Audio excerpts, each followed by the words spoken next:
Assalamualaikum warahmatullahi wabarakatuh. Halo sahabat milenial yang ada di rumah, pastinya kalian baik-baik semua kan? Ya pastinya baik-baik semua. Oke, di sini kami akan melaksanakan agenda podcast video yang dimana saya sendiri Hana Putri dan rekan saya Saskia Wibrandi. Nah, di sebelah kanan saya Bapak Mubarok LCMSI selaku narasumber yang pastinya sangat keren. Oke, sebelum kita mulai, bagaimana dengan kabar Bapak Mubarok tersendiri? Alhamdulillah baik. Oke, baik. Bagaimana sih Pak? Apa saja sih yang dipelajari dalam HKI IAIN Pekalongan tersebut? Di jurusan HKI IAIN Pekalongan mata kuliah yang dipelajari itu menggabungkan antara ilmu hukum umum dan ilmu hukum yang Islam. Ilmu hukum umum misalnya pengantar hukum, ada hukum pidana, ada hukum perdata, dan lain sebagainya. Kemudian hukum Islam, yang hukum Islam tentunya hukum yang berhubungan dengan ahwalus syakhsiyah, hukum keluarga, misalkan hukum waris, hukum wakaf, kemudian hukum perkawinan. Itu jadi menggabungkan antara dua. Baik. Nah, ini kan pertanyaan paling ditunggu-tunggu nih Pak. Banyak yang kayak request nih sama pertanyaan ini. Apa sih pastinya kan setelah kita mahasiswa HKI IAIN Pekalongan itu lulus, apa sih kayak peluang apa yang bakal kita dapatkan dan lebih singkatnya itu seperti pekerjaan apa? Setelah mahasiswa lulus dari jurusan hukum keluarga Islam, nanti ada beberapa karir yang bisa dijalani. Di antaranya adalah yang pertama hakim. Bisa jadi hakim agama atau hakim pengadilan negeri. Kemudian yang kedua jadi advokat. Kemudian yang ketiga jadi panitera, jadi penghulu, kemudian penyuluh, dan jadi guru juga bisa. Oh ya Pak, dalam advokat itu tersendiri itu bagaimana ya Pak? Advokat itu kan sebuah profesi yang keren gitu. Ya. Banyak orang yang ingin menjadi advokat, bagaimana memberikan bantuan hukum terhadap orang yang memerlukan bantuan hukum. Orang-orang yang lemah atau tidak tahu tentang hukum, kemudian dia meminta agar bagaimana kasusnya itu bisa diadili dengan baik. Jadi advokat itu lebih kayak kita tuh memberi keadilan gitu ya Pak? Iya. Baik Pak, sedikit menyanggah yang pertanyaan yang tadi Mbak Hana sampaikan Pak, mengenai lulusan ketika kita lulus prodi S1. Nah, itu kan tadi dijelaskan ada beberapa pekerjaan setelah lulus program studi S1. Itu kan ada beberapa macam Pak. Nah, terus misalkan saya atau sobat HK yang ingin menjadi hakim di pengadilan umum, nah itu apakah ada tahap-tahapan tersendiri Pak? Untuk menjadi hakim baik di PA atau PN, lulusan HKI sudah bisa. Jadi sudah bisa langsung, asalkan dia berkompeten. Kalau ijazahnya itu bisa. Nah, hanya saja kan kompetensi mereka itu sudah sampai pada persyaratan itu atau tidak. Misalkan sudah lulus HKI, tetapi ada kompetensi misalkan bisa membaca kitab kuning. Kan tidak semua mahasiswa bisa membaca kitab kuning itu. Nah, walaupun sudah lulus tapi belum bisa membaca kitab kuning. Nah, itu nanti akan terkendala ketika mau menjadi hakim. Iya, seperti itu. Sehingga Ya kalau memang dari awal sudah ingin menjadi hakim, maka ya memang harus mempelajari bagaimana biar bisa memahami kitab kuning. Ya biasanya itu yang lulusan pondok, kemudian masuk ke HKI, kemudian daftar, ya bisa seperti itu. Nah mungkin kalau untuk lulusan non pondok gitu Pak, mungkin gimana Pak sih Pak? Kalau non pondok ya memang harus belajar lebih ekstra lagi. Jadi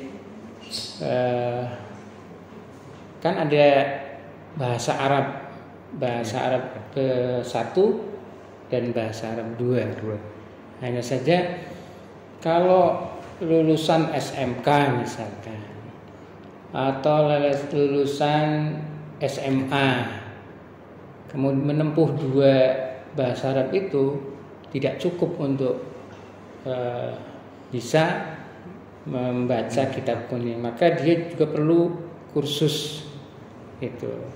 Memang sebaiknya itu kalau masuk HKI itu masalah bahasa itu sudah tidak di ini lagi, harus dipelajari lagi. Artinya dia sudah bisa, sudah bisa membaca kitab kuning, sehingga ketika lulus dia mau mendaftar hakim ya sudah bisa.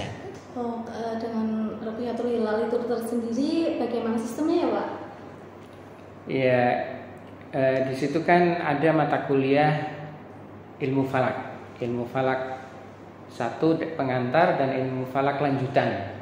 Nah, di situ mahasiswa diajari tentang bagaimana cara Ruqyatul Hilal, cara menghitung kapan harus mulai berbuka puasa atau imsakiyah. Kemudian di samping mengenal alat-alatnya seperti apa yang digunakan secara teoritis, nah kemudian dipraktekkan. Nah, yang akhir adalah praktek Ruqyatul Hilal ketika akhir bulan Sya'ban dan akhir bulan Ramadan, untuk menentukan yang akhir bulan Sya'ban itu untuk menentukan awal Ramadan, dan yang akhir Ramadan adalah menentukan hari raya kapan. Kan ini masih masa pandemi ya Pak. Dalam era pandemi ini kan mestinya kayak perkuliahan itu online ataupun daring. Nah, apa sih Pak? Mungkin kan ada sih itu seperti kendala-kendala yang dialami, seperti entah apa itu kendala dalam jaringan ataupun apa. Nah, apa sih Pak yang mempengaruhi dalam sistem tersendiri itu Pak? Kendala ya memang sekarang kan masa pandemi, ya semua perguruan tinggi melaksanakan perkuliahan secara daring untuk agar tidak terjadi penularan COVID. Nah, untuk itu ketika perkuliahan tersebut tentunya ada kendala-kendala ya. Kendala-kendalanya diantaranya adalah biasanya itu mahasiswa itu bilangnya sinyalnya nggak ada seperti itu. Kemudian kuota yang cepat habis, boros itu. Nah, dari pihak perguruan tinggi sendiri kan sudah memberikan ini ya subsidi, tetapi kemungkinan juga itu kurang cukup, sehingga mungkin ada yang menggunakan YouTube atau lainnya, sehingga tidak penuh dengan Zoom misalkan. Jadi perpaduan, atau mungkin ada hal-hal yang mata kuliah yang praktek maka dilaksanakan offline, tetapi dengan batasan mahasiswa yang mungkin paling 20 orang giliran seperti itu. Nah, kemudian dosen juga memberikan waktu untuk konsultasi khusus ketika ada hal-hal yang belum bisa difahami ketika perkuliahan. Baik Pak, kan dalam kendala-kendala tersebut mesti ada kayak mahasiswa kayak keluh kesah ini itu. Nah, tanggapan dari para dosen-dosen tersebut itu bagaimana ya Pak? Cara kayak mengatasinya gitu? Biasanya itu kalau ada kendala itu ke dosen yang mengampu dulu gitu. Kemudian kalau dosen yang mengampu tidak bisa mengatasi, nah kemudian nanti di grup dosen, kan ada grup dosen, atau kemudian kalau hubungannya dengan privasi, misalkan kok dosen ini mengajarnya seperti ini, maka dilaporkan pertama ke kajur dulu. Kajur, kalau kajur bisa mengatasi ya kajur yang mengatasi, kalau enggak ya ke WD1. Jadi nanti WD1 akan berkomunikasi dengan dosen yang bersangkutan sehingga bisa diberi solusi terhadap permasalahan tersebut. Misalkan ada dosen yang mengubah jadwalnya misalkan. Nah, ketika mengubah jadwalnya mungkin ada satu mahasiswa yang tidak bisa. Nah, itu kan menjadi masalah. Maka kajur atau WD1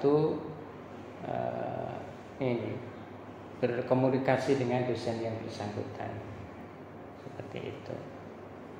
Ya, dalam sistem daring tersebut kayak kendala yang paling berpengaruh gitu Pak, dan apa itu, dan bagaimana sih tanggapannya para bapak bu dosen bagaimana itu? Kendala yang paling berpengaruh itu banget lah. Paling berpengaruh itu ya, itu kuota. Kemudian kalau menggunakan Zoom ya. Nah, kemudian ketika mahasiswa tidak semuanya bisa pakai Zoom, akhirnya menggunakan yang lain, misalkan WA. Tapi ketika menggunakan WA, kadang mahasiswa tidak ikut perkuliahan, cuma mungkin nongol sebentar, kemudian ditinggal seperti itu. Tetapi dosen punya cara-cara khusus untuk agar mahasiswa aktif. Ya, misalkan ketika perkuliahan menggunakan WA, misalkan diberi pertanyaan seperti itu, sehingga dia aktif, ketahuan mana yang aktif dan mana yang tidak aktif. Baik Pak, tadi kan ada masalah presensi mahasiswa. Nah, itu kan menggunakan Sikadu Pak. Nah, terus apakah ada kendala sih Pak dalam menggunakan Sikadu tersebut? Begini, presensi menggunakan Sikadu itu kan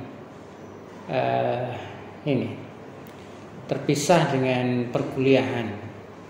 Jadi bisa jadi mahasiswa presensi menggunakan Sikadu tetapi tidak kuliah. Ini problem ya. Makanya ketika seorang dosen mengajar menggunakan Zoom, maka ketika menggunakan Zoom pun perlu mahasiswa perlu dilihat apakah dia hadir atau tidak. Ketika menggunakan WA juga seperti itu. Bisa jadi mahasiswa absensi di Sikadu tetapi tidak hadir. Nah, kalau di WA ya dosen bisa menanyakan siapa yang hadir, nanti ketika dia langsung menjawab berarti hadir, seperti itu. Atau dengan cara-cara yang tidak diketahui, misalkan dengan dosen memberikan pertanyaan, silakan menjawab pertanyaan ini dalam waktu 2 menit misalkan. Ketika ada yang menjawab lebih dari 2 menit kok setengah jam baru menjawab, atau setelah perkuliahan selesai Berarti kan itu dia tidak online ketika kuliah, seperti itu. Oke, pertanyaan ketiganya ya. Keunggulan di program HKI itu sendiri apa sih, Pak? Keunggulan di jurusan HKIN Pekalongan itu adalah yang pertama dari segi dosen. Dari segi dosennya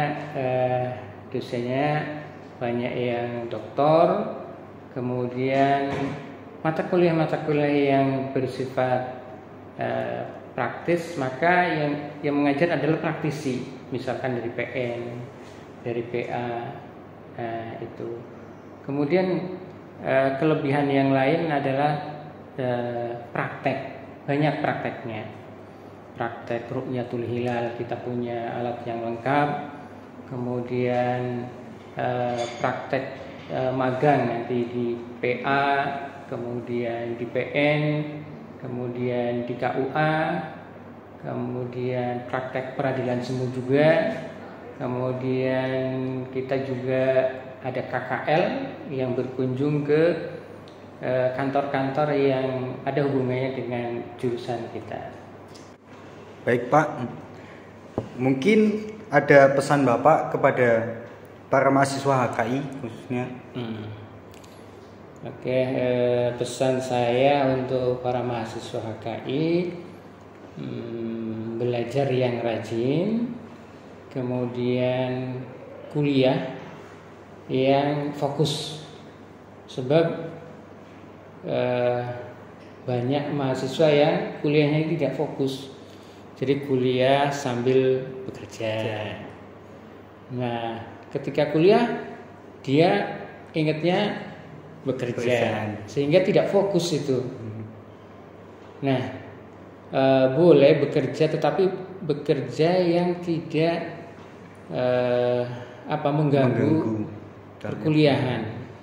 Nah, banyak yang bekerja, tetapi kadang ketika waktunya kuliah dia bekerja. Nah, ini yang mengganggu. Ini akan menjadikan lama perkuliahannya, sehingga tidak bisa tepat waktu. Dan ya, karena kuliahnya itu sambilan juga, dapatnya juga tidak 100%, iya, tidak maksimal itu. Maka kalau mau kuliah ya sebaiknya fokus seperti itu. Nah, kemudian yang berikutnya bahwa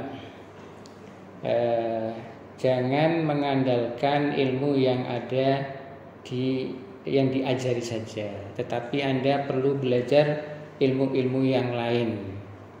Seperti sekarang IT itu kan sangat dibutuhkan itu, apalagi ketika misalkan PPL perlu membuat video, KKN membuat video. Nah, itu termasuk ilmu-ilmu yang perlu dipelajari itu. Walaupun tidak diajarkan oleh dosen, tetapi itu hal yang harus dikuasai oleh mahasiswa. Semua, tidak hanya mahasiswa saja, semua, karena kita hidup di zaman IT. Kalau kita tidak mempelajari itu, ya kita tidak hidup di zaman ini, hidup di zaman zaman batu seperti itu. Makanya perlu belajar selain apa yang diajarkan di perkuliahan. Itu organisasi juga perlu diikuti, tetapi ketika ikut organisasi juga tidak meninggalkan perkuliahan. Jangan sampai fokus ke organisasi tetapi kuliahnya malah tidak jalan, sehingga nilainya juga kurang bagus. Itu pesan saya, agar menjadi keilmuannya itu mantap, kemudian di luar keilmuan juga dia mantap juga, sehingga nanti ketika lulus itu punya bekal keilmuan yang hubungannya dengan HKI dan selain itu, sehingga siap untuk mengabdi kepada masyarakat. Itu. Baik. terima kasih untuk Pak Mubarok sendiri selaku narasumber. Baik, kami tutup. Sekian dari kami. Saya selaku saya sendiri Hana Putri dan rekan saya Saskia Wirandi bersama Bapak Mubarok LCMSI selaku narasumber. Kami mengucapkan terima kasih banyak atas partisipasinya untuk mengisi video podcast kami ini. Terima kasih. Wassalamualaikum warahmatullahi wabarakatuh.